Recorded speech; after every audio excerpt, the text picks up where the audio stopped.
Hello, and welcome to another exciting episode of the Scarlet Linen Show with Nikki Cole. I am your host, and I am here. We're here for another season, and we are just getting settled in. We have some great interviews for you this season. We already have them lined up. This show brings you fashion, entertainment, and community events. We like to highlight what individuals and companies are doing to make our lives better. That's what the Scarlet Linen Show is all about. We want to just bring to you the exciting world of fashion, couple it with entertainment, and then just say what's going on in the city. So we are here. I am excited to be here with you. Hopefully you've joined us for this ride. This is our third season, like I mentioned, and we're just here just to share with you the people in Omaha and abroad, actually. The show is now national, so we're really excited about that. All right, so having said that, let's get into our first segment of Coffee Chat.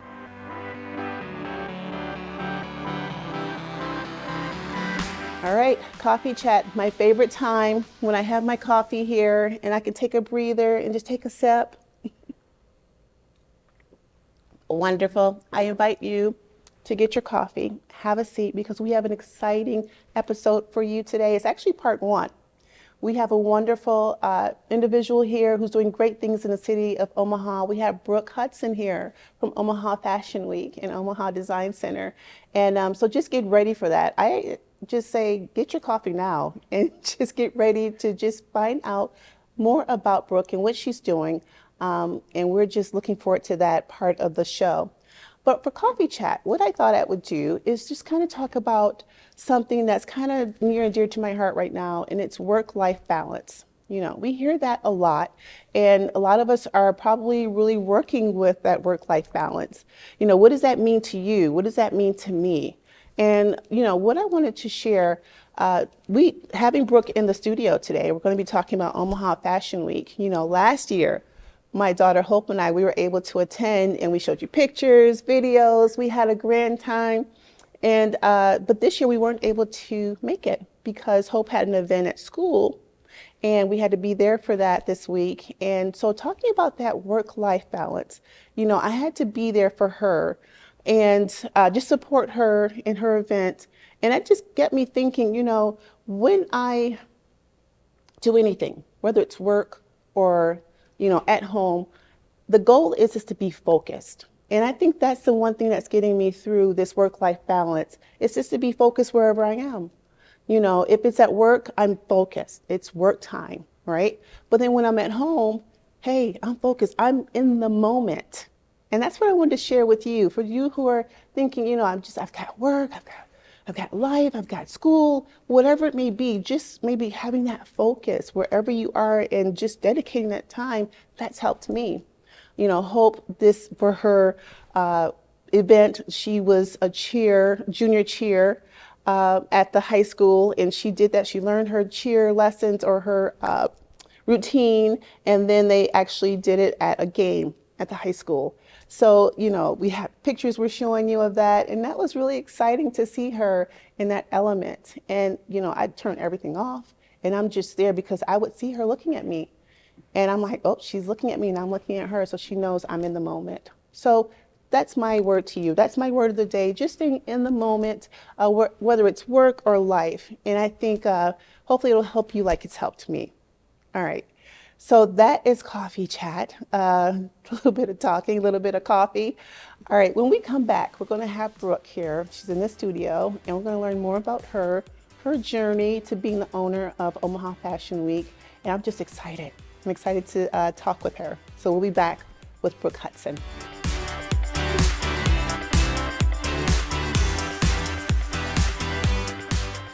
All right, as promised, we have here in the studio Brook Hudson. She's the owner of Omaha Fashion Week and Omaha Design Center. And Brook, it's just wonderful to have you here in the studio. I'm so glad to be here. Oh my gosh, I was there at Omaha Fashion Week last year. As I mentioned on the show, we've shown video. My daughter Hope, who's actually the co-host of this show when she's not in school, she was with me, and we were just blown away. we were blown away because, you know, coming from, we originally from the Midwest, grew up in Michigan, you know, and having a love for fashion, always thinking I needed to go to New York or Paris or different places to see high fashion, you know, to be able to be here in the Midwest and to get that quality of a show was phenomenal. Oh, thank you. It's taken almost 20 years to get there. Which season were you in, the August season or the February season? August. Okay, great. Yes, fall. Awesome. That was our first time here, and we were just blown away seeing all the models come by. My daughter was starstruck. She's like, "They're so beautiful." It was a great time. Yeah. But what I want to do is I want to talk a little bit about your early career. You know, what led you to, you know, where you are right now, being the owner of Omaha Fashion Week. So if you could just take us back a little bit, tell us a little bit about you, who you are as a person. Oh, it was a dark and stormy night. Oh, I'm kidding. Actually, my growing up and as a teenager, I got involved in pageantry. So that was kind of my first kind of step towards fashion in a way. And we moved to Nebraska when I was 14. So that was a really difficult transition. I was sophomore in high school, and I didn't really have a competitive outlet in high school. I wasn't really into sports and trying to make new friends. And I found pageants were a great competitive outlet for me. And I felt truly like myself when I was on stage in a beautiful gown. So that kind of took me through college, and in going through that, I was I'm a small person, right? I'm petite, I have a high-pitched voice, and I wanted to be taken seriously. And so at that time in my life, I felt like if I was to major in fashion or go in that direction with my career, that would have been so cliche for somebody like me who was small, blonde, high-pitched voice in pageants, and now she's doing fashion. And so I really like consciously turned away from the whole idea of fashion as a young adult. Yes, I did. And it was because I thought I couldn't be taken seriously if I went in that direction with my career. So I focused on advertising and public relations. And after I graduated, I eventually became Miss Nebraska, did the Miss America thing, which was amazing. Gosh, I know, that was amazing. It was really great. I loved every moment of it. And then that opened a lot of doors for me in my early career. I became the communications director for the American Heart Association. Oh, fantastic. Which was awesome. We did really cool press events all over the state. And then after that, I ended up as the marketing director for Creighton's Business School. And got my MBA there. And in the course of doing my work for Creighton, we actually were asked to sponsor the very first Fashion Week in 2008. 2008. Wow. Look how things set up for you. I know. Yeah. So I was like, oh, okay, that's interesting. We're trying to recruit female graduate students, so this might be a really great market for us to get into. So I convinced the dean, let's sponsor this event and see what happens. I honestly thought it was a crazy idea when it was brought to me. I'm like, fashion in Omaha? Are you kidding? You know, which I think a lot of people have that reaction. Yes, exactly. It's kind of it's counterintuitive to what we think Omaha can be. And so went to the event and was absolutely blown away by it. It was one of the most powerful event experiences I have ever had. And I've done a lot of events in my life. I started at age 16. So this was incredible. There were 2,000 people in the street. It was on Jones Street in downtown Omaha. It was all open air. There were people on the 10th Street Bridge watching. There were people in a parking deck watching the show. There's like a super long runway. I think the first show they had 20 models and 12 designers, but just a huge crowd. Absolutely. It was incredible. And people were dressed like to the nines. And I'm not talking just formal wear. I'm talking about truly creative self-expression in fashion. High fashion. It was amazing. And I think there was kind of a sense in the crowd. My memory of it was, oh my gosh, we're doing this here in Omaha. This is not what we're supposed to be doing, but we're doing it anyway. When you're doing it, right. So it was just almost felt like we were being kind of naughty in doing this. But it was really incredible. It was a great show. And from there, I ended up emceeing in 2009. Which was interesting because I showed up and it was the Wild West. We call those days the Wild West of Omaha Fashion Week. Because there weren't a lot of rules. We didn't have a lot of procedures in place. And I showed up at that night to get dressed, and there was no script. No. So I remember sitting backstage watching all these models and all this chaos, Right. people getting ready, and I was sitting there like feverishly looking at the program and trying to write some kind of Right, come up with script based off something. of the program. So I was able to lean on my experiences in pageantry of ad-libbing Right, to exactly. make that happen. But we got through it, and it was actually a really fun experience to MC that. And then a year later, then I became the producer of the show, Wow. and just kind of took it over. The people who had been running it stepped back, so I stepped in, and I literally had no idea what I was doing. Okay. And it was wild because I had spent most of my career trying to avoid this, and here I was I in was it. thinking so that. it was almost like divinely orchestrated that that's what I was Right. supposed to be doing. Exactly. And essentially I took, it was kind of more of an idea. It didn't have a lot of structure to it at that time. And I was able to take a lot of my early experiences in competing in pageants and running events and apply that to Omaha Fashion Week to give Okay. it structure and give it some more credibility and make it something that could last Right. almost 20 years. Look at there. Yeah, so that's how I got into it. And you know what? I just like to hear when I see big events like this and when I see the people behind it, I always instantly think, how did they get started? What was that like? Did the doors just open and the lights shine and they just knew that was what they were supposed to do? But to hear how you not straight away, but you decide, I don't want to do fashion. But then the door opens and you go, oh yeah, sure, we should sponsor this event. And then you move on and you're emceeing and then you move on, you're producing. Just a progression how things happen. That's so interesting to me. Yeah. So you're there, you're producing the show. Yeah, and it took a lot of courage to even step into that role because I had this wonderful job at Creighton. It was very well paid. I had great benefits. And this was during the Great Recession. The Great Recession technically started in 2008, but it was really hitting Omaha about the time I stepped into that role. I stepped out of a really nice, stable job into entrepreneurship. And I am also a very risk-averse person. So doing that was like, it was wild. My parents thought I was crazy, but there was something about it that in my heart, I knew it was right. Right. And so I did it.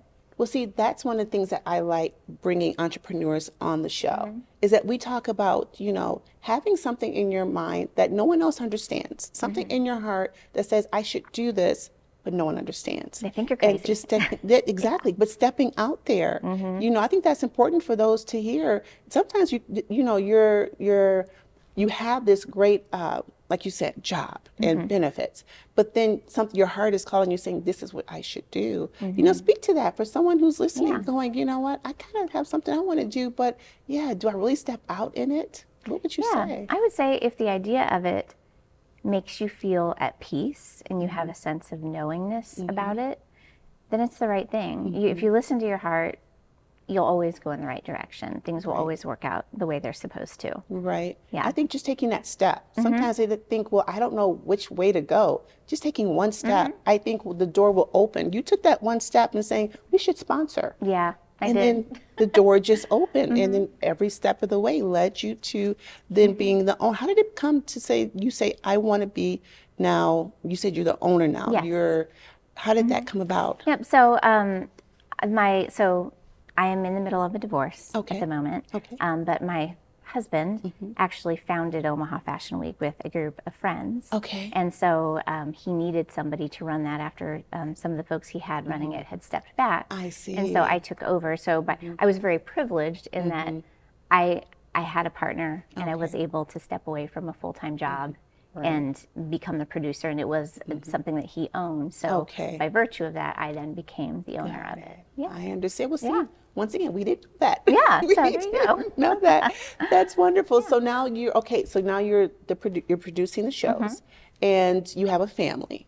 So I talked a little bit about work-life balance in the beginning of the show with Coffee Chat. How did you manage all that? It's hard.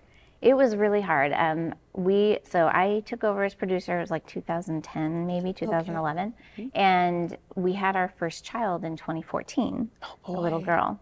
And so I had a few years under my belt where I could just work nonstop. And I did. I mean, when it came to like setting up the event, you could work 100 hours in a week. easily. Exactly. Easily. And I had I could do that because I didn't have any really responsibilities at home. Right. He could fend for himself. Exactly. And he was usually down there helping. Okay. So, and when we had a child, then of course that changed. And I remember taking my baby backstage at Omaha Fashion Week to nurse her Okay. because I was exclusively breastfeeding at the time. And I remember just being surrounded by all these teenage models, and I was like, "Oh my gosh, I have this I feel like a cow right now." Oh boy. But those are the sacrifices you make, and I'm very fortunate that I have really supportive parents, and so they were instrumental in stepping in to help, especially during showtime, which is really difficult. The nice thing about producing an event like this is that it's cyclical.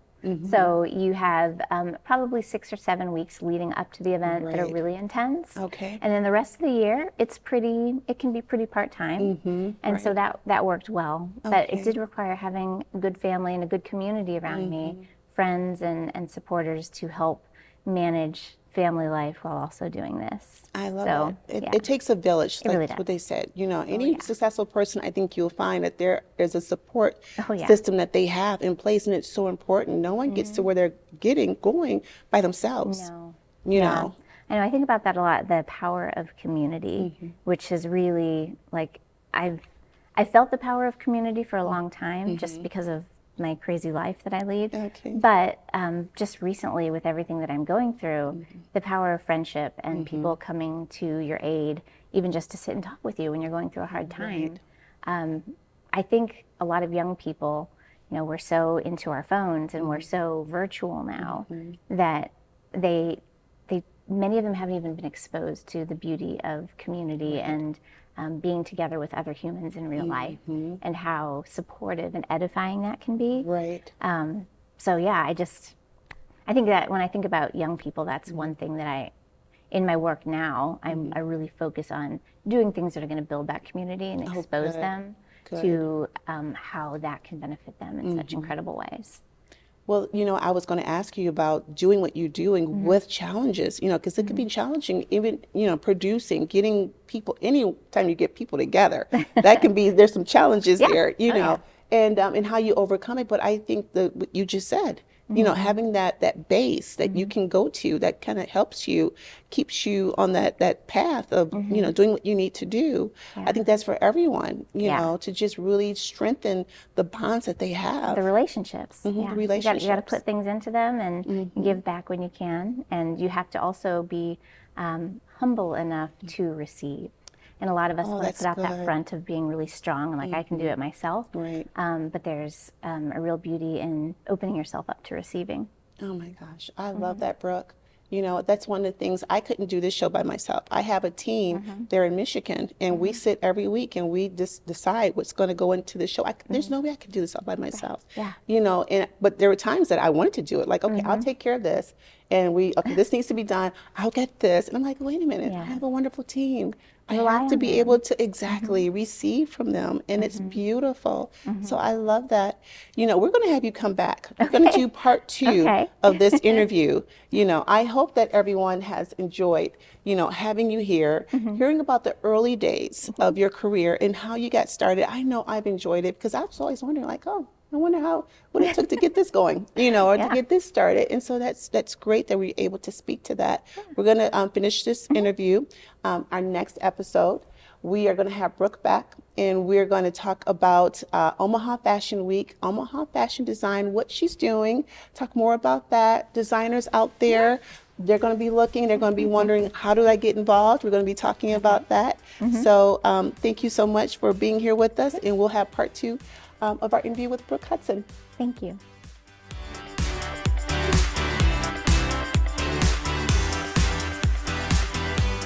All right, so we're back with fashion. We're talking fall fashion 2025. So today what I thought I would do is I would talk about some color trends. I have some great images I want to show you. We're going to talk a little bit about some of the colors that you're going to see in the stores, online, wherever you like to shop. These are some colors just to be on the lookout for. All right, so one of the colors that we have is Misty Yellow. So Misty Yellow, I always love when we have this great vibrant color of yellow for the season. You can just do so much with it. You know, I mentioned that polka dots are in season, and so you're going to see a lot of polka dots, of course, but that misty yellow is a great color for the fall. It's just something softer, you know, when you have the really deeper shades that are showcased, to have that softer side, you're able to just bring that into your wardrobe. I think that's always a great thing. So I love the bright yellow. And then of course we have poppy red. You know, this is, after all, the Scarlet linen show. So when I'm looking at my reds, I'm really excited about that. Reds are a great color, whether it's a lip that you want to do, or, you know, something in the way of an accessory. Just to know that red is a really great trend, color trend for this season. You can incorporate it into your styling wherever you can. You know, get that handbag, get the shoe. You're just right there, and along with the color trend. All right, another one that we have is Italian plum. I'm in love with Italian plum. It's such a deep, rich color that you can add to a neutral, you know, to soften it up a little bit. You know, I like a plum color lip. You know, that's something that you can just maybe experiment with. If you're not into the darker shades, you can go to your nearest cosmetic counter and ask for that plum. And I love that it's Italian plum, right? But that's something that you can just, once again, incorporate into your styling, whether it's an accessory, you know, whether it's a top or a bottom, just incorporating that into your styling wheel. You can just look very current in your styling. Okay, another color that we have is mocha mousse. Mocha mousse. So that's your chocolate.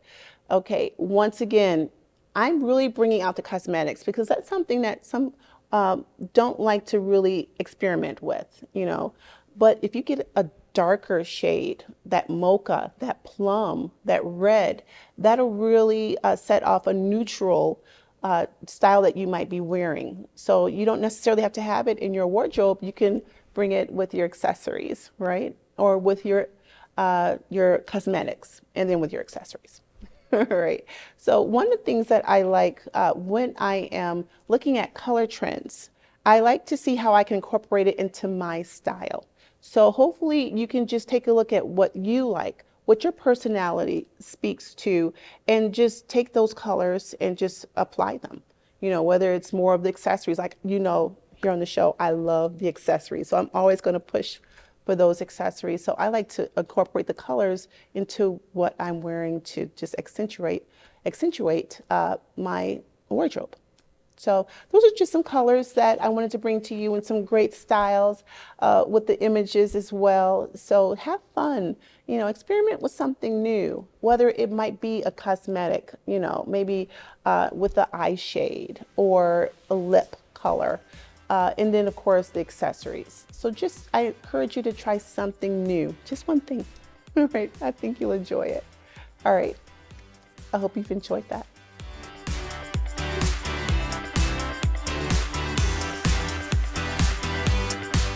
Well, we're coming to the end of another episode.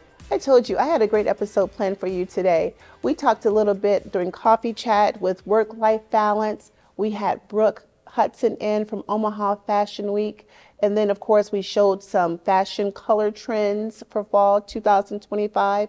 You know, I enjoy what I do. I enjoy bringing to you the world of fashion, entertainment, and what individuals are doing in the community. You heard Brook. Community is a big part of what they do at Omaha Fashion Week. And so I just encourage you out there to just see what you can do to make impact in your community.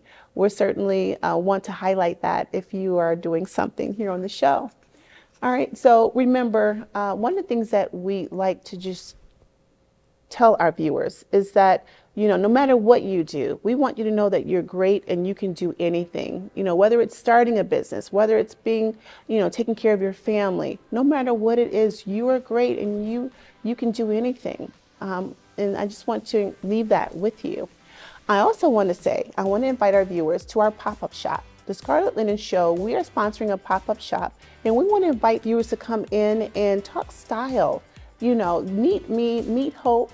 We're going to be there talking style, talking fashion, and we just encourage you to come out. It's 1402 Jones Street in Omaha, Nebraska, Suite 313, and we look forward to seeing you in the month of October.